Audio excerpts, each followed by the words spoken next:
Okay, now that was better. What's going on, guys, and welcome back to my YouTube channel. Today I have the absolute privilege of driving this beautiful 2023 Maserati Grecale Modena. This is Maserati's new entry into the compact SUV category, and I think they're hoping that with this car they can kind of build back up that Maserati reputation and get back into the playing field of really being a contender in the sports car market. This is kind of the new generation, new face of Maserati.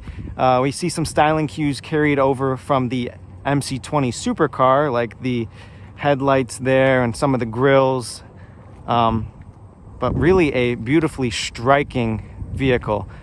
This particular Grecale is painted in Nero Noctis, which is a very metallically flaked paint. It's a little dirty right now, hard to kind of see, but it's very, very spectacular and sparkly when the sun hits it just right.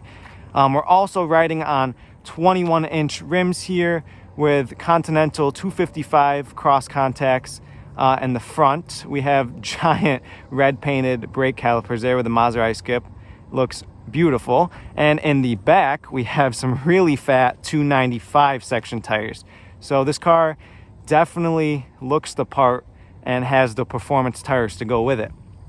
We also, on this Modena package, have the blacked out diffuser and real quad tailpipes. Unlike the German competitors that just put kind of some fake exhaust, these are real exhaust pipes that go back to the exhaust. Very handsome looking car, especially from the rear end. I think they did a really great job at making this car very much pop. From pictures, it doesn't really do it justice. I wasn't too keen on the way it looked at first, but I can tell you in person, this Grecale is up to spec. All right, so let's go and take a look at the inside. Now, Maserati claims that this car has best-in-class legroom and space in the rear. So let's take a look. If we unlock it, can take a look at the rear, and of course this Grecale has the beautiful Rosso interior. This is where Maserati's really stepped up their game, is with their interiors. Everything is leather clad, super nice materials inside. But yeah, as you can see, there's a lot of space in the back here. It's more of a bench, definitely bigger than a Stelvio, bigger than a Macan. Very comfy too. These seats are incredible, and you can definitely fit 5 passengers in here easier than you could in most compact SUVs. So good job with Maserati on that. Let's take a look at the front end. And this is the part of the car, I should say, where it shines. I mean, just look at that. Beautiful, beautiful interior. We have a nice, this Grecale Modena has an optioned Sonus Faber sound system, which sounds really good. But if we just take a look inside, Maserati really stepped up their game, especially from the Levante. I mean, the Levante had a nice interior, but this is just worlds better. Quality-wise, everything, just so much better. This has the optional gloss black. You can get this trim in carbon fiber. I believe there's even a wood option you can get as well. These are the sports seats with the Maserati crest stitched in them. Very nice. Yeah, it's a really, really beautiful interior, and we'll take a look once we get inside. All right, but let's pop the hood on the Grecale and see what is powering this beast.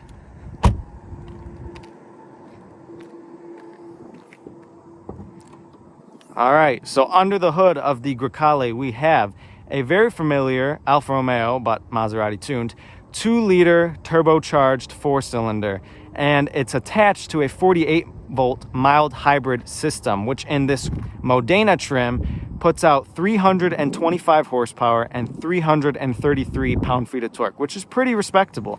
There are 2 other trims you can get of the Grecale. You can get the GT or the base trim, which is going to give you about 300 horsepower and a little less torque. Or you can go for the range-topping trim, the Trofeo, which is going to give you a totally different engine and setup. It's going to give you 530 horsepower from a twin turbocharged V6. Now that one is pretty crazy, but I think this is the one you're going to want to go for. It's the middle of the road. You're getting a good amount of power, and you're still going to be in a price range that's somewhat affordable. Beautiful engine bay. Maserati did a great job. So let's take a look on the inside and see what this baby's all about.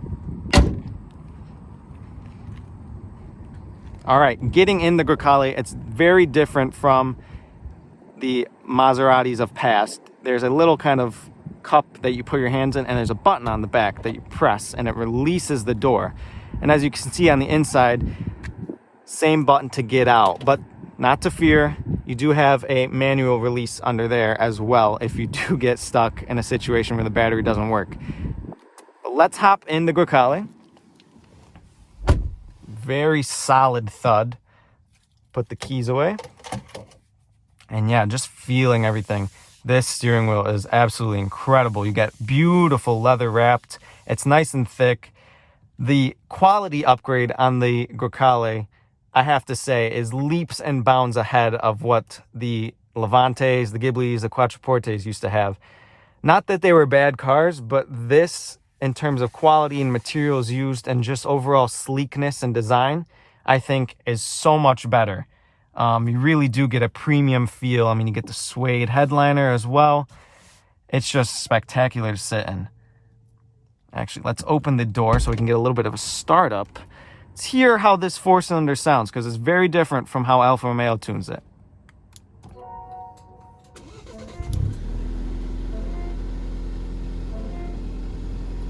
So a little bit of noise there. Gets better when you put it in sport mode, so we'll test that later on when we start driving this thing. But this is Maserati's new kind of infotainment. This is the kind of centerpiece of this car. You get no more physical cages, you get digital cluster, which I have to say is very responsive and very vibrant. Resolution is great. You can see everything. You can customize the gauges however you please. And they change with the modes as well, which is really nice. You can see all your different information there. But yeah, really clean gauges, really easy to see. There's also a head-up display that comes with this car.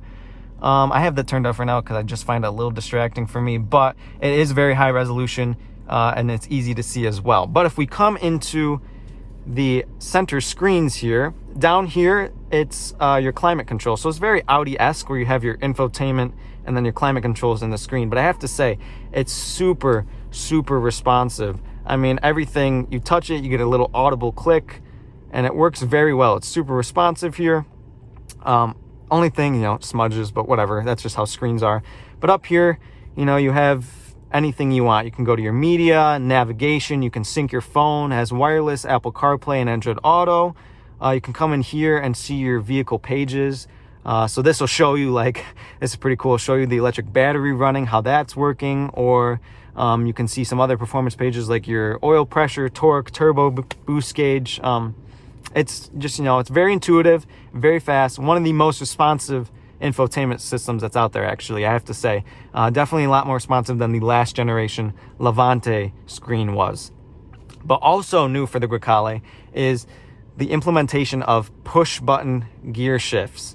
So instead of having a physical gear lever like we used to in the Levantes and the Ghiblis, Quattroportes, they're now buttons here that you press. That's one thing I'm going to gripe this car on. I do miss the fact that it has no physical gear lever there, because these buttons are just a little bit cumbersome to use. I mean, they work, but they're just not my favorite thing, and it took me a second to get used to them when I got in the car, and I came down here looking for a gear lever, but a little bit tucked away in here. I have to say, at least they're still in reach. They still work. I could get over that. But yeah, I mean, this Grecale, you have tons of space, nice cup holder, dash here. I mean, everything just very intuitive. I love Maserati kept that beautiful clock. I think this is better than Porsche Sport Chrono package. This just looks better, and it's actually configurable. You can change the look of that through the infotainment screen here, which I think is pretty cool. But we're going to keep it on classic. I think that looks good. All right, so driving modes in this Grecale Modena. We have 4 different drive modes. We have off-road, which is going to lift the car up, because this car does have the optional air suspension. So that means that we'll be able to raise and lower the car on a whim, and it'll be able to adapt a little bit better to the surface of the road and be able to give you better dampening whenever you want it. So I do like that option. If you're going to get a Grecale, I think you have to get that air suspension. It's very premium feeling. But off-road, it's going to give you kind of duller throttle response, raise you up, give you the most ground clearance, which you do get a lot of ground clearance in this Grecale. It's very, very impressive. If we go one to the right with our little drive mode selector here, which is pretty cool, and then your start button on the steering wheel, you go into comfort mode. This is just going to dull your throttle response, be very comfortable, softest suspension, transmission's going to, just whir away in the background. You're not even going to feel the shifts. GT is going to be your kind of daily driver. You get the mix between sport and comfort. And then obviously sport's going to be your most aggressive mode. That's going to open your baffles as well, and it's going to lower the car and really stiffen it up. So we're going to actually start in GT mode.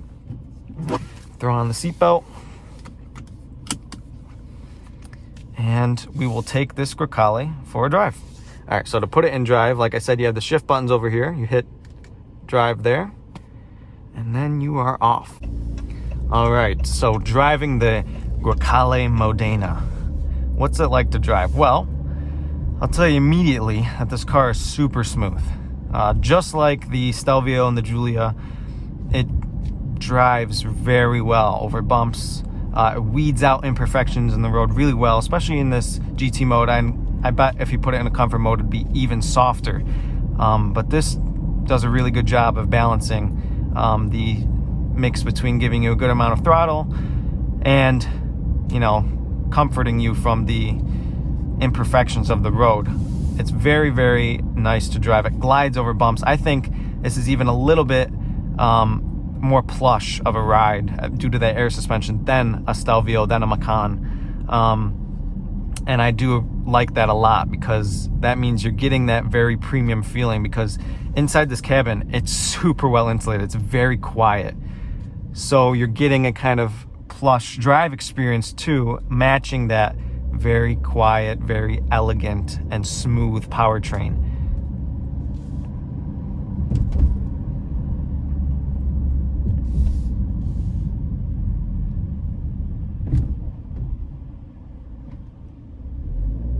The other thing you notice from this Grecale is the steering. So it has the same rack carried over from Alfa Romeo Stelvio, and it has that same level of precision, that same dartiness, that same just fast. Like, it's very fast. As soon as you turn the wheel, it'll put the car exactly where you want it. But yet, it's not like on edge. It doesn't feel like, the car is you're gonna send it into a bush, by accident. It's very controllable. Steering's light, but a little bit communicative. And it feels really good just to cruise around in. I mean, these seats are holding me in really well. I've got plush leather. You can adjust the bolsters via the infotainment screen as well. So if you're a little bit larger, a little bit smaller, you can make these seats fit your size just right, which again is another great feature. It means that anybody can drive this car and enjoy it.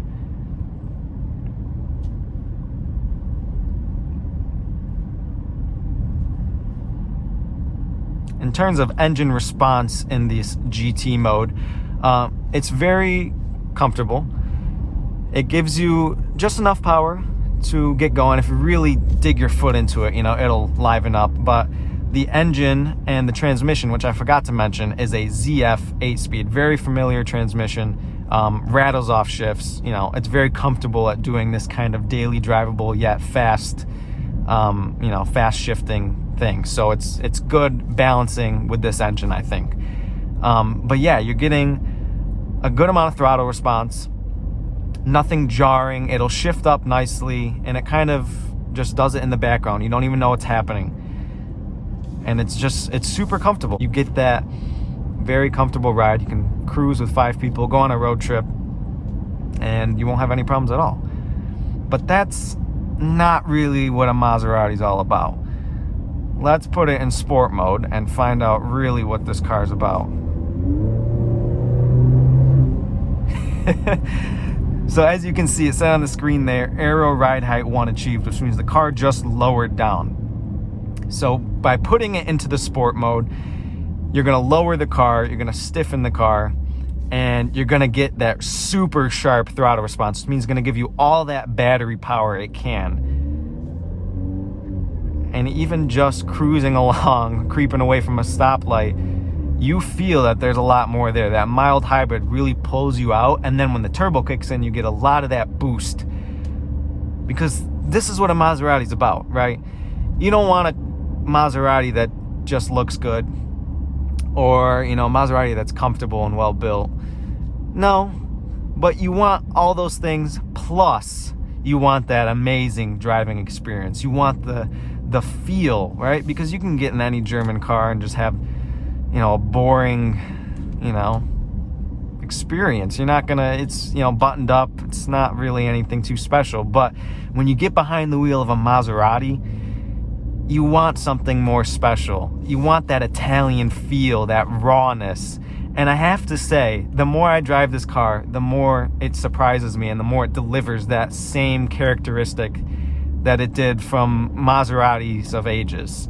I'm really, truly impressed with how this vehicle drives. And we'll see just how great the Sport can be in just a sec. Another thing I want to mention is the brake pedal on this car, because I think it's tuned slightly better than Alfa Romeo's tuned it in their Stelvio.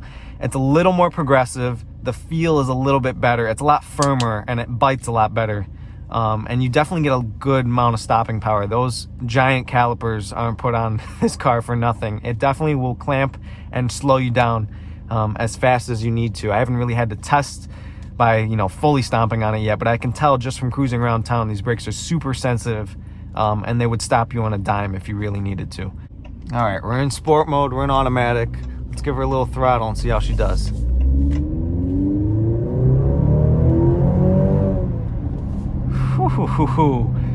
Okay, all right.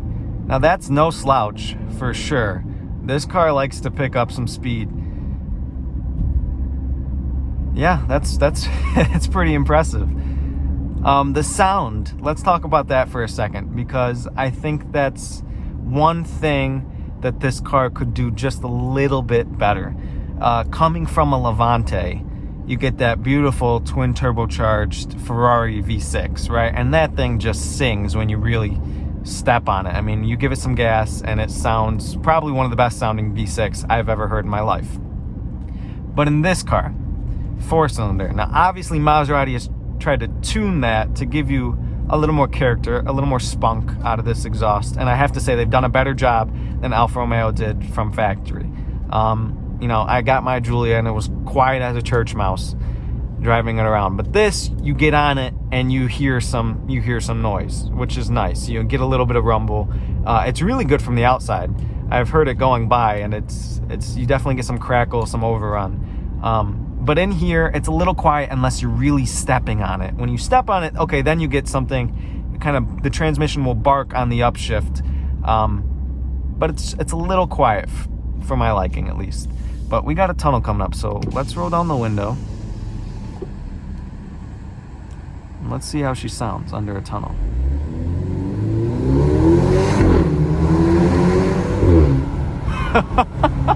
Okay, now that was wow. Wow, actually, because that was pretty impressive. I mean, I didn't even give it full throttle there. And she took off. She jumped off the line. And yes, you did get that bark on the upshift, which I have to say, that sounds really good. So maybe I retract my earlier statement a little bit, because it does sound good when you really get on it. It's quite impressive how fast this car is, though. Like, truly impressive, because this thing gets up and frickin' boogies.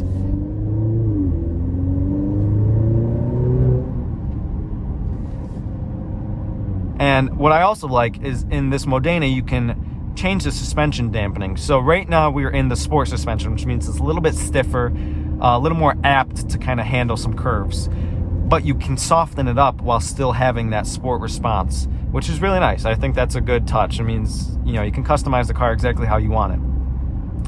But yeah, this car is like very fast. I mean, driving wise, the dynamics of this car are great because you can get both sides of the equation. You get the comfort and the luxury of owning a, you know, sporty, or, you know, owning a luxury kind of SUV, but you get the sports car-esque version of the Maserati. You know, it does feel like a baby Maserati in that regard. I mean, if you stomp on it a little bit.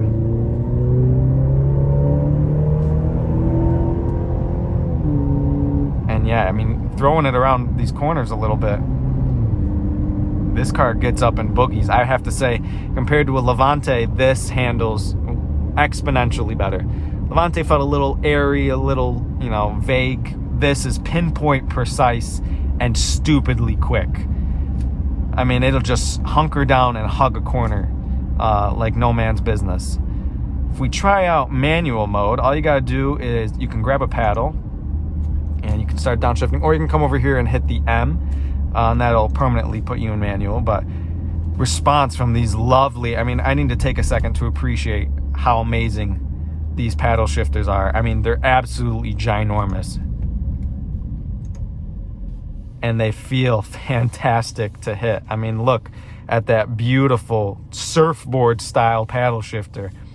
And the response from the engine is fantastic. When you hit the gear and you're downshifting or you're upshifting, the transmission and the engine work together so beautifully to give you a very wonderful sporty experience.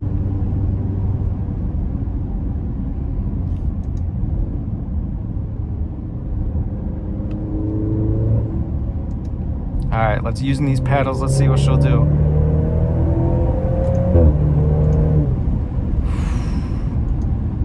Wow. Yeah, this car's no joke. She gets up and she boogies. That's quick.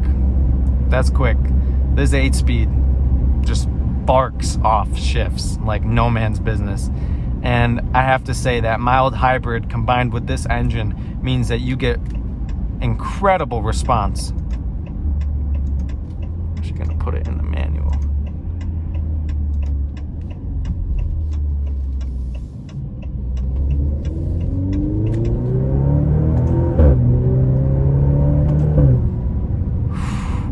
Yeah, this thing just rattles off shifts, and this is where this car shines, is from low down. You know, you're doing 0 to 60 in just under 5 seconds, which is very impressive for this caliber of a car. Your top speed's only about 150 miles an hour though. So whereas the Levante, it paid to rev out and, you know, really get it going. It really, you know, kind of settled in on the highway. This thing is better from low down, from like 0 to 100 miles an hour. This is the car you're going to want to be in because it just feels better. It goes so much easier because of that mild hybrid system. It's quite spunky, actually. It's got a lot of character. But yeah, I mean, this car rips. And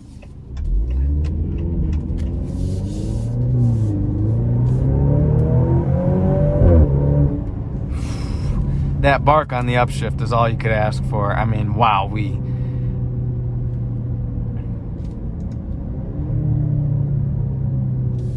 Yeah, I mean, there's not much else to say about this car. I think Maserati's nailed it. It really has a soul, this car, and it feels like a true Maserati. It's not like the German competitors where it's a boring, you know, it looks good on paper. No, this car is fast, and I think for what you're getting, for about, you know, starting price of around 70, this one was optioned up to the high 80s just because of all, you know, the incredible, like the Sonus Faber, you know, the sportier seats. I think what you're getting, though, is totally worth it. I mean, you're going to get something that's just super pleasant to drive on a daily basis, and yet as a sports car when you want it to be, too. It's truly fantastic. I have to say, Maserati really nailed it, and I think they're back in the game, truly being one of the competitors. Would I take this over a Macan? 100%. So I think that's going to wrap up my review, guys, for this beautiful 2023 Maserati Grecale Modena. If you did enjoy, please be sure to like so that others can see this video as well. Comment what you think of this beautiful car and subscribe to my channel so that we can keep growing and keep reviewing more beautiful cars like this one. I hope you guys have a great rest of your day. Thank you for watching. Peace.